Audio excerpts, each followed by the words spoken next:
Easy smile and welcome. Gary, it's really nice to be with you again, Gary Loftus of the Orange Club. So we've known each other for a bit over a year now, and we've met on various three principles trainings, and I'm delighted that we're having this conversation at last tonight. Our last one, obviously, our last conversation, which was recorded, unfortunately was lost when my computer crashed. So this is take two, and I was very intrigued about some of the things that you were talking about the last time we were together in person here in Glasgow when you came up for a training, and you were talking about the your knowledge from your own life and where you've lived and grown up in Manchester, of the resilience that is within people, and it'd be lovely to hear you say a bit more about that and put that in context. So can I hand it over to you now? Yeah, thank you for having me again, and hopefully technology will be with us this evening. But if not, we'll get through it with our resilience. So I suppose when I think about the conversation we were having in Glasgow when we were walking around the park and stuff, it's about a journey that started for me. Well, literally started for me about 17 years ago, when a regeneration program came to the neighbourhood where I lived in East Manchester, and still do live in that neighbourhood. And I was curious to know what the program was about. It was something like £78 million of regeneration money over 10 years to fix the problems of 3 specific neighbourhoods within East Manchester, and part of a wider England initiative by the Labour government at the time called New Deal for Communities. So I went to find out what this programme was about, met a woman who was in charge of engaging local people in the programme, had a conversation with her, and she told me the ways that I could personally get involved, which at the time were not appealing to me, because there was sort of a one way you can engage and connect, and that was one size fits all. But I was very naive about regeneration and public service, etc. Didn't really know that sort of work. However, 5 months later, I ended up getting a job as a part-time admin assistant on the woman's team, the resident liaison team. So I soon come to know the programme pretty quick from the inside out, so to speak. And what we did, and what the programmes did, was look at problems within the communities, and engage with people around those problems. And often was a view of outside professional expertise plus money equals solution. So just give us one example of that, could you? Let's say, for example, the neighbourhoods were considered high in crime rate. Mm-hmm. So there was a lot of crime compared to national crime statistics, etc. So one of the programmes would have been around crime and community safety. So lots of initiatives, lots of programmes pulled together around reducing, 1, the fear of crime, and 2, crime itself. Mm-hmm. So that would be over a 10-year programme to reduce that.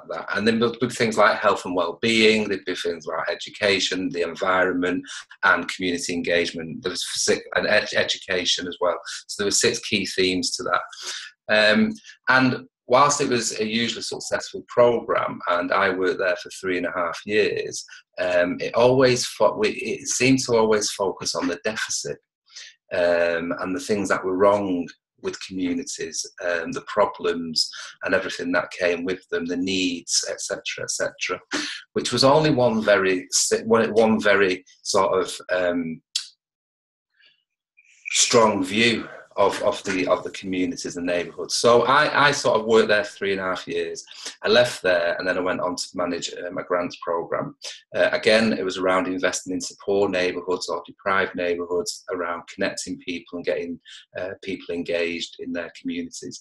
And then I left that job after 18 months and started to work for a community foundation, where I started to manage and understand the world of funding, how that was being invested, etc., and how often we were still investing lots of money into fixing people and problems of communities and neighbourhoods based on lack of capacity and lack of power. Mm-hmm. So often you would get capacity building programs. Mm-hmm. Often those capacity building programs would be around empowering the people and the communities, which was great, and it it still exists. But in my time at the community foundation, I came across an approach called asset-based community development, and I started to work in that world of asset-based community development for 4.5 years, from 2011 till I left my job in 2015 after 8.5 years to set up the Orange Club. And what that gave me, which I didn't realise at the time, was great insights into communities and neighbourhoods and people.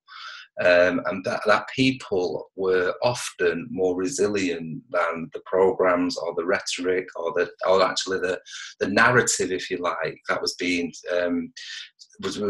sort of discussed time and time again. And what that enabled me to do was see people beyond the problem, see people for what they could do, and see people in a far more resilient light than often the dialogue or the narrative was painting. Mm-hmm. So then when I got introduced to the 3 principles and started to understand how mind works, what thoughts about, what consciousness is about, and just more recently, actually, in the last few months, I started to reflect on that approach, the narrative, the things that I was learning about the 3 principles, and I was like, whoa, all that stuff is it's an illusion that's being created. And it's an illusion of brokenness. Of brokenness, yeah. Mm-hmm. Not to say people don't require support. It's not Mm-hmm. to say people haven't got problems, and communities do need investment. But it was only one lens that they were looking through, and it was one story that was being created time and time and time again. So it became a reality, and it almost became a self-fulfilling prophecy.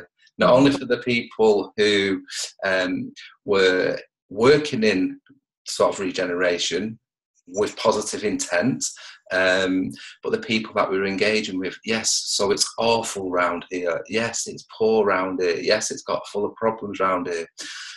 So I started to go, I think, actually, that's only one very small part of the story. Mm-hmm. There are other parts of the story that are not told, or they're very difficult to get to make visible in that sort of in that dialogue, if you like, within that narrative. So give me an example of one of those more difficult to make visible aspects. Oh, let me think.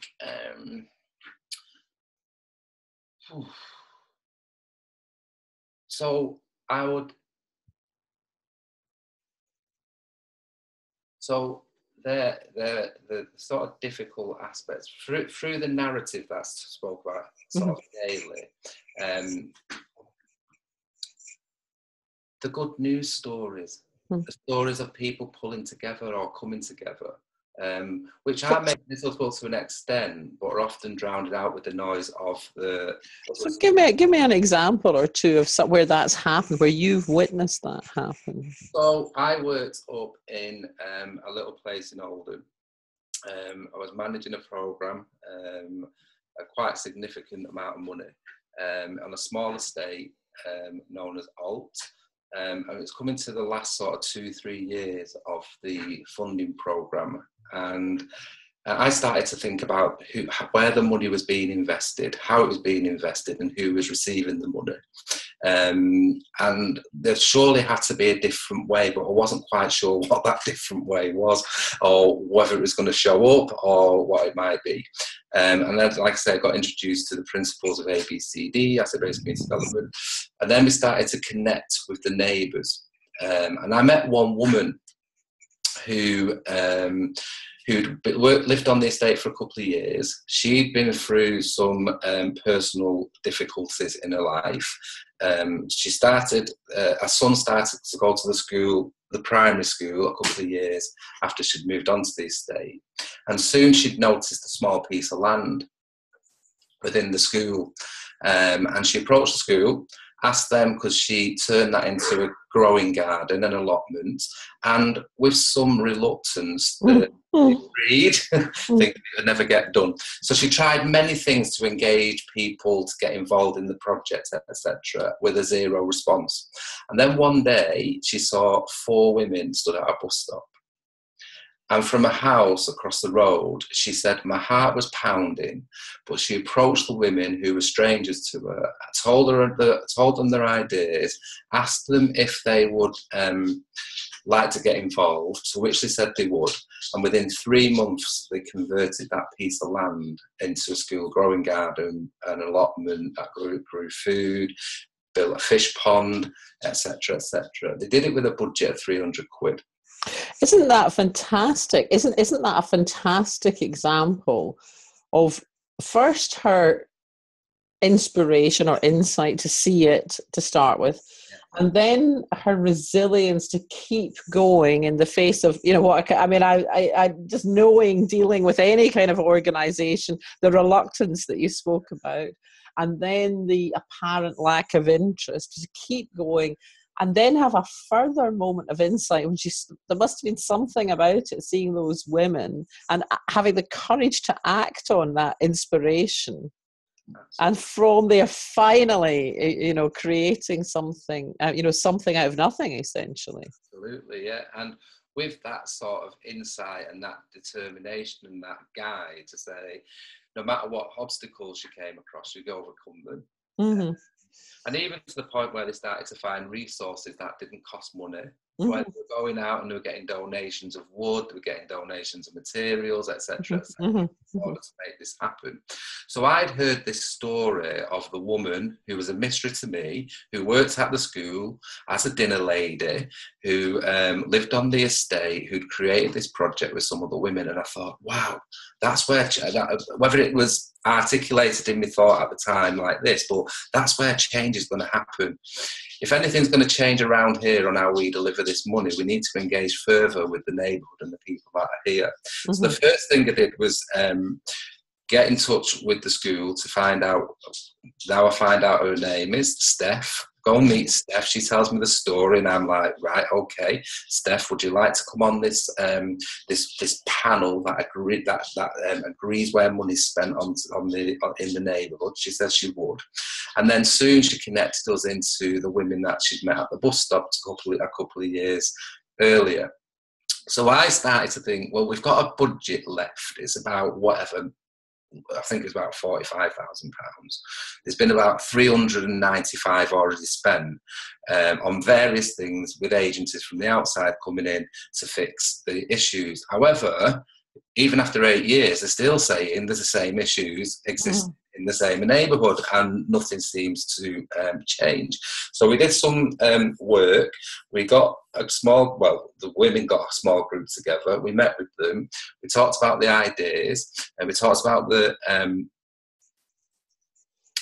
project and how that might in some way be replicated into the neighbourhood.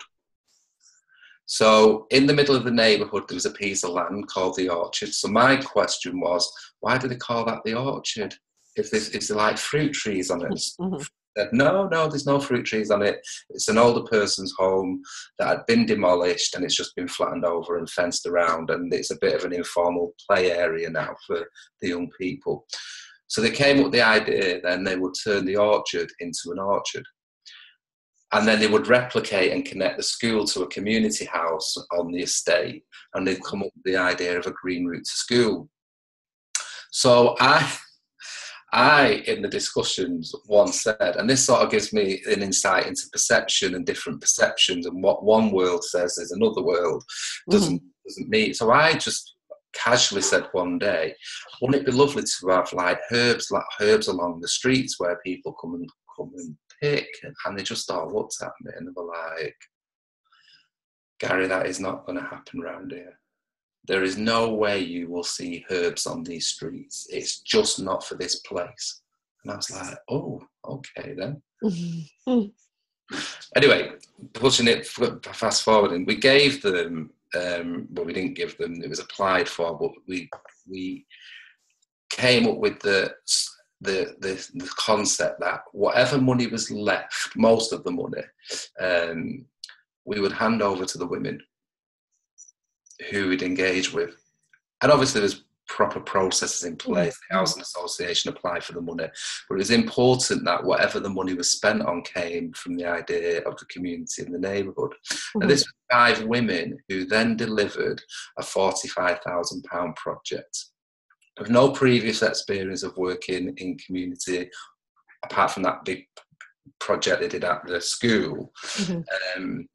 And putting trust in people. And when we started to map the skills of just the women, it was profound just exactly how resilient, how strong, what they had available to them in terms of resources, etc., etc.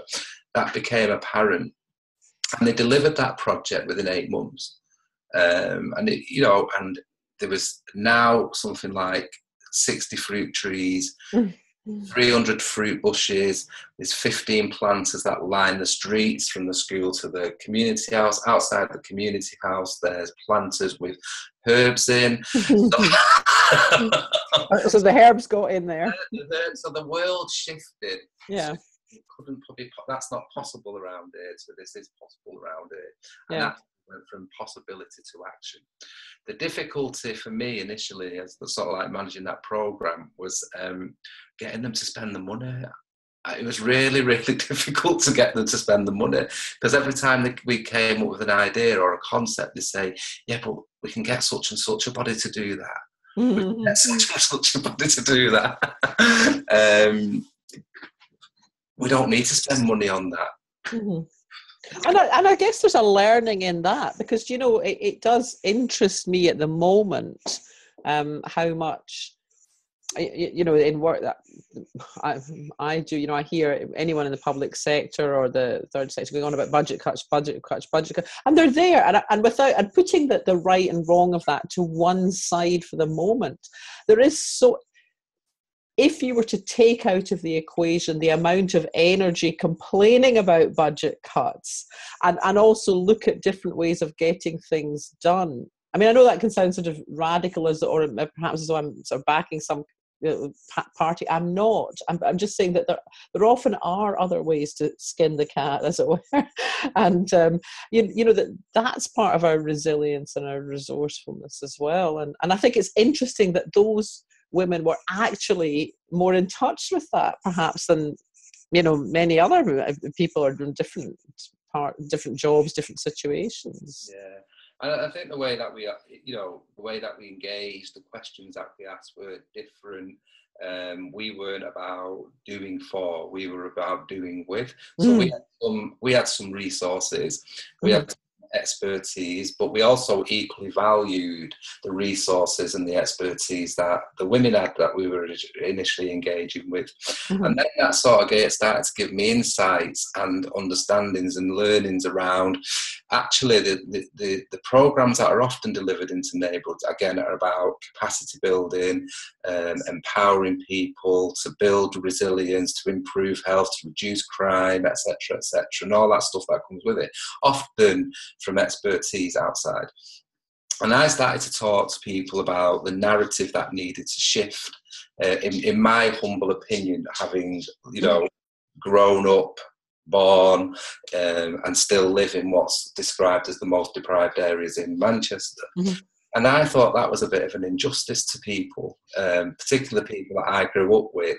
Well, it's interesting that they were already exhibiting, those women were already exhibiting more capacity than many professionals. Exactly. So there's a bit of an injustice in this narrative, but I also understood that the people who were delivering having the narrative and engaging in that narrative were doing it with positive intention. They weren't out to, do harm. They're out to do good. But actually, I think it sort of by default was creating an ever-revolving door of need and misery. And unless that changed the narrative and the approach, then we would still be seeing the same communities with the same problems and the same needs being dealt with. So I started to talk about there's not a time now in my lifetime where I will assume nobody has capacity. And there is no time in my life moving forward where I will assume nobody has power, because we all have individual power and we all have individual capacity. So instead of now sort of slight change in narrative, building capacity and empowering, equality comes into it for me, because we're talking about the human system in its best. Because actually, when we know that people have capacity, we can build on that capacity. When we know that people have power and we can come together as organisations, individuals, we can build that power and connect that power together. And that power is equal. Nobody is no more powerful than the other. And we all have something to bring to the party, so to speak. And it might be different things, but actually it'll make a good party, because we're sharing that sort of, yes, I am just basically who I am. I have this, you have that, let's connect it, etc., etc. And I think that opens the door for recognising that communities and neighbourhoods and people in them are more resilient than often given credit for. I think it opens the door for collaboration as opposed to competition. And I think it opens the door for a new conversation narrative that will lead to well-being in our neighbourhoods and communities. And how you invest in that will be really interesting. So to finish on, what's your first step? What's your first step for investing on that? Yeah, so part of the, I suppose part where the investment comes into it is currently, and there's a slight shift, it's not quite there yet, commissioners and funders are still investing in deficit, needs and problems. So when you rack up to a commissioner or funder saying, yeah, but we know there's lots of people out there who've got, a great sense of belonging, they've got a great sense of optimism, they've got loads of resilience, their computer says, oh no, that doesn't fit with our criteria or our outcomes. So therefore, if we say there's an abundance of this in the communities, the investment will probably not be there, which is a bit of a, I suppose it's a bit of a false economy, really. Because actually, if you invest in something that's good, then it will create more good. And actually what we find is no real evidence, it's just my experience, and I've talked about this a lot to a lot of people. We're actually investing in a small amount of people, effectively. So a lot of resource goes into a small amount of people who do need support, who are living in some, difficult circumstances. But a lot of people are out there making a life. And that's some of the narrative that doesn't get told, some of the stories. So for me, where I live, my friend that I went to school with, he's a qualified, highly qualified Boeing engineer. We come from the same neighbourhood, that's a deprived neighbourhood. The woman that lived next door to me is a qualified GP. So there's lots of people who do succeed, if whatever that success is. Life, but beyond the narrative of this, everybody in here in this geographical area is broken. Mm-hmm. or needs help and needs fixing, Mm-hmm. and I've got no hope. So when you think about the stories we create in ourselves, these are stories that are kept afloat for whatever reason, time and time again.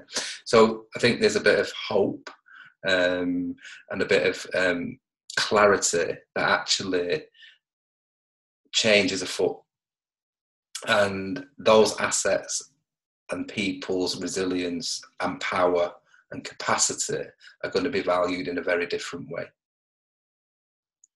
Good. That's a lovely note to end on. I love it.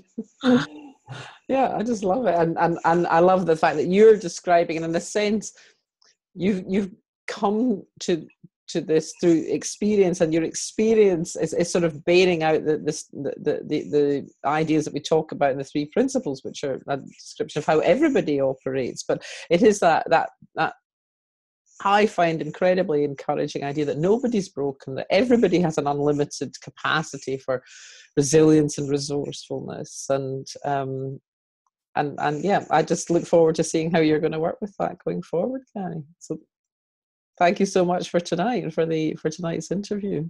Thank you for inviting me. I really appreciate it. I'm just going to